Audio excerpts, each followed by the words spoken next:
थरे गोटे शिकारी दुईटी सुआ को शिकार कला।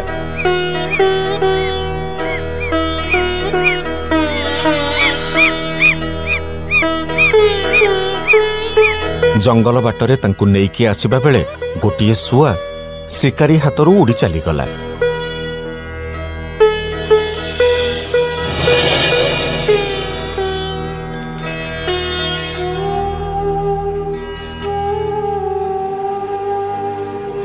से उड़ी उड़ी जाई जने ऋषि आश्रम रे पहुंचिला।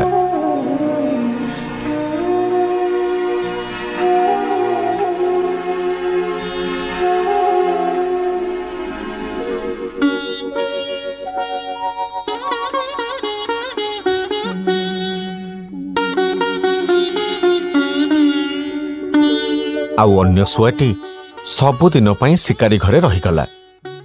ऋषि आश्रम रे सबुदिने भजन कीर्तन हुए एवं ऋषि प्रवचन मध्य दियंती।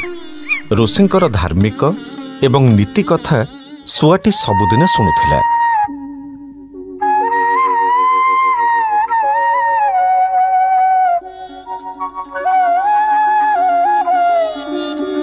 तेणु पितांक सत्य रक्षा निमंते प्रभु रामचंद्र 14 वर्ष वनवास जीवा पाई राजी हेई गले।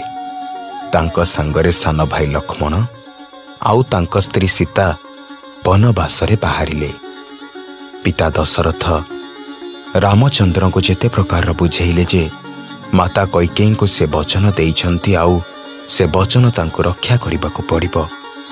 रामचंद्र किंतु निज निष्पत्ति रे अटल थिले जे से पितृ सत्य रक्षा करिबे।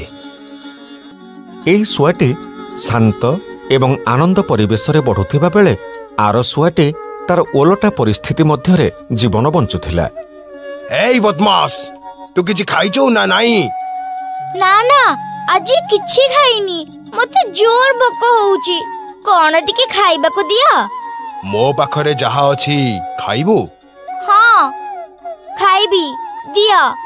एई ने अफिम। हे मु कोन केबे अफिम खाए? तू कोन तो बोपा खाइबो ने खा कहूची। भलरे खा नहेले कौन करिबा? कौन करिबी तू मते पचारुचु? तते बाडे की मारी देबी आजी। एमिति दुईटी सुआ अलगा अलगा परिवेश मध्यरे बड़ हेउथिले। तेनु दुहिंकर प्रकृति भी भिन्न थिला। दिने शिकारीटी शिकार करिबाकू जिबा बेले ता पाखरे थिबा सुआटीकू कांधरे बसेई सांगरे नेई जाउथिला।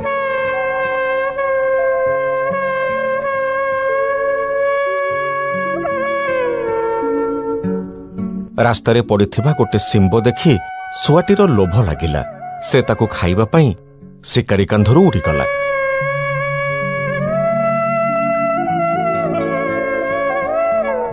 सुआटी सिंब पाखरे पहुंचिबा बेलकू सिंब पवनरे उड़ीगला।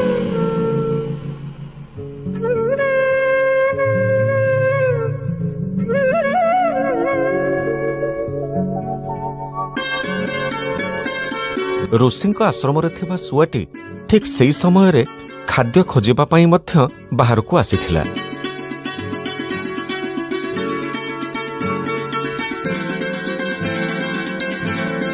से भी सिंब पाखरे पहुंची गला। एटा मो खाद्य मु याको खाइबी। हेले मु काहे की न खाइबी? मु ए सिंब पछरे बहुत बाटरो गोडै की आसिलेनी।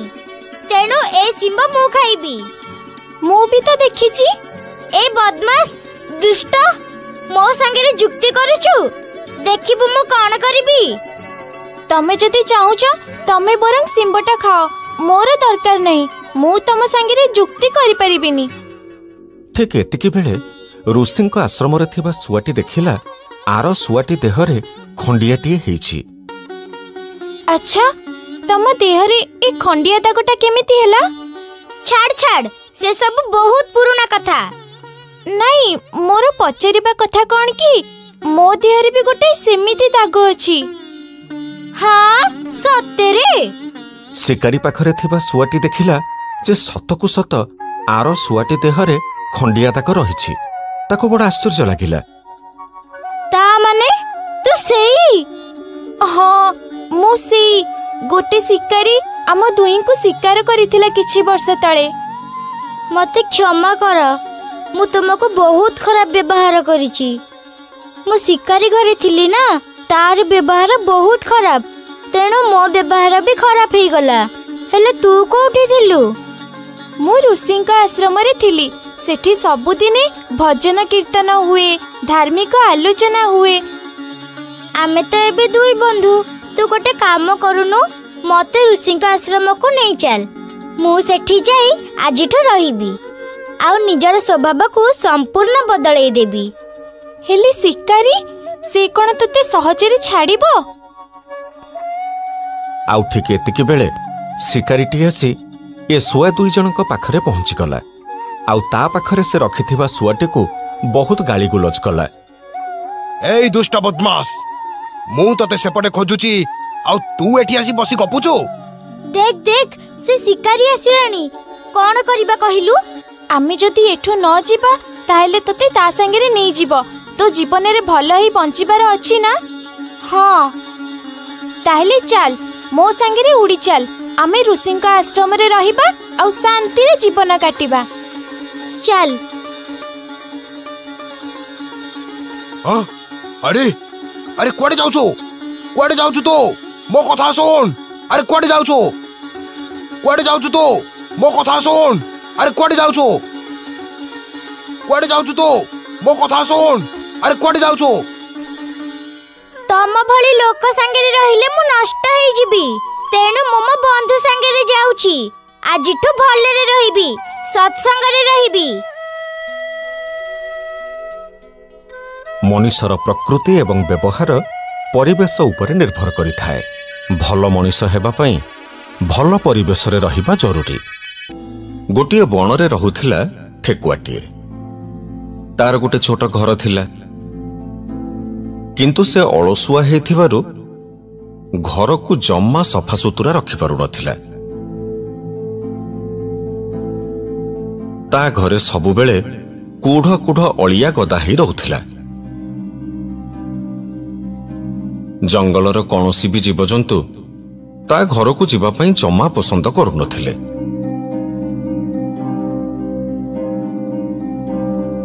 ठेकुआटी दिन सारा बाहरे बुलुथिला, आउ राति हेले फेरुथिला घर को। तेणु से क्लांत ही सोई भी पड़ुथिला। गोटिए दिन ता घर को मूसाटिए आसिला। ठेकुआ भाई भल अछ? अरे मो घर को तो दिने काले केही आसंतिनी, आज ये केमिति आसिला? मूसा भाई तमे आसीच कि? हाँ हाँ मु भल अछि, हेले तमे एठी केमिति? कौन करिबी भाई, मो घर काली राति रे भांगी गला, तेणु मते घर टिके आश्रय दियो दया करी। अरे अरे मो पई एटा गोटे भल सुजोग। ये जदि मो पाखरे रहिबो ताले मो घर द्वारा सफा सुतरा रहिबो, आ मु आराम रे सोई पारिबी, भलरे गंडे खाई पारिबी। ठीक अछि, मोर किछि असुविधा नहीं, हेले मोर गोटे शर्त अछि। शर्त माने तमे मो घर द्वारा सफा रखिबो। एटा कोन कहिबा कथा? मु एठी रहिबी जते बेले मोर कोन एतिकी दायित्व नाही? बेस तमे ताले एठी रुह आजिठू। सेई दिनो मूसा आउ ठेकुआ से घरे रहिले। किछि दिन गला, ठेकुआ ता संपर्कीयंक घर को गला, आउ गला बेले मूसा को सब कथा भलरे बुझेईकी गला। देख मूसा भाई, मु किछि दिन पाई बंधु घर को जाउछि, मते फेरिबा को पाखापाखी मासटे लागिबो। तेणु तमे राति रे भल करी कबाट बंद करी सोइबो, संध्या सुधा घर को फेरी आसीबो। घर द्वार मन्ने करी सफा रखिबो। तमर कोनोसी संपर्कीय कि सांगसाथी को घर को डाकिबनी। हाउ ठीक अछि, मु तमर सब कथा को मने रखिली, तम कथा मानि के काम करिबी। मु ताहले जाउछि।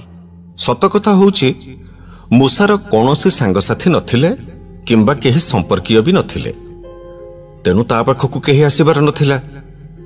तार केवल ठेकुआ कहिथिबा गोटिए कथा मानिबार थिला, ताहा हेला घर को सफा परिष्कार रखिबा। मूसा घर द्वार सफा करिके पूरा चिकण करदेला। घर द्वार लिपा पोछा करी झोटे चिता भी पकई देला। बाहरु जे देखिला सी कहिला, वाह केते सुंदर घरटे। एमिति गोटाए मास बीतीगला। ଆଉ ଠିକ୍ ମାସଟିଏ ପରେ ଠେକୁଆ ଫେରିଲା ଘରକୁ। ସେ ବିଶ୍ୱାସ କରିପାରିଲାନି ଯେ ଏଇଟା ତା ଘର ବୋଲି। ବା ମୂଷା ଭାଇ, କଣ କରିଛ? ଘରଟାକୁ ପୁରା ରାଜମହଲ କରିଦେଇଛ। ଧନ୍ୟବାଦ। ଠେକୁଆ ମନେ ମନେ ଚିନ୍ତା କଲା ଯେ ମୂଷାଠୁ ମୁଁ ଯୋଉ କାମ ହାସଲ କରିବାକୁ ଚାହୁଁଥିଲି ତାହା ତ ହେଇଗଲା, ଆଉ କାହିଁକି ତାକୁ ଏଠି ରଖିବି? ବରଂ ସେ ଏଠୁ ଚାଲିଗଲେ ମଙ୍ଗଳ। ହେଲେ ମୂଷା ଭାଇ, ମୁଁ ବହୁତ ବଡ ଅସୁବିଧାରେ ପଡିଛି। ଏବେ କଣ କରିବି, କିଛି ଉପାୟ ତ କୁହ। କଣ ହେଇଛି କି ଠେକୁଆ ଭାଇ? ମୂଷା ଭାଇ, ମୁଁ ମୋ ଭଉଣୀ ଝିଅର ବାହାଘରରେ ଯାଇଥିଲି। ମୋ ଭଉଣୀ କହୁଛି ସେ ଆସି ଏଠି ରହିବ, ଆଉ ତମେ ତ ଦେଖୁଛ ମୋର ଏଇ ଗୋଟିଏ ବୋଲି ଘର। ତମେ ମତେ ଘର ଛାଡିବା ପାଇଁ କହୁନ ତ? ହଁ ମୂଷା ଭାଇ, ମୁଁ ତମକୁ ଠିକ ସେଇ କଥା କହୁଛି। ନା ନା, ମୁଁ ଘର ଛାଡି ପାରିବିନି। ମୁଁ ମାସେ କାଳ ତମ ଘରକୁ ଜଗିକି ରହିଛି ଟି। ତମ ଘରକୁ ନିଜ ଘର ଭଳି ସଫାସୁତୁରା କରିଛି, ତେଣୁ ମୁଁ ଏଠୁ ଛାଡି ଯାଇପାରିବିନି। ବେଶୀ ବକ୍ ବକ୍ କରନା କହୁଛି। ଚୁପକି ଏଠୁ ପଳା, ମୋ ଭଉଣୀ ଆସିବ। ଭଉଣୀ ଆସୁ କି ଭିଣେଇ ଆସୁ, ମୁଁ ଯିବିନି। ତୁ କଣ ଏଠି ଜବରଦସ୍ତି ରହିବୁ? ହଁ ଚାଲ ବଣ ସାରା ବୁଲିକି ପଚାରିବା ଏ କଥା।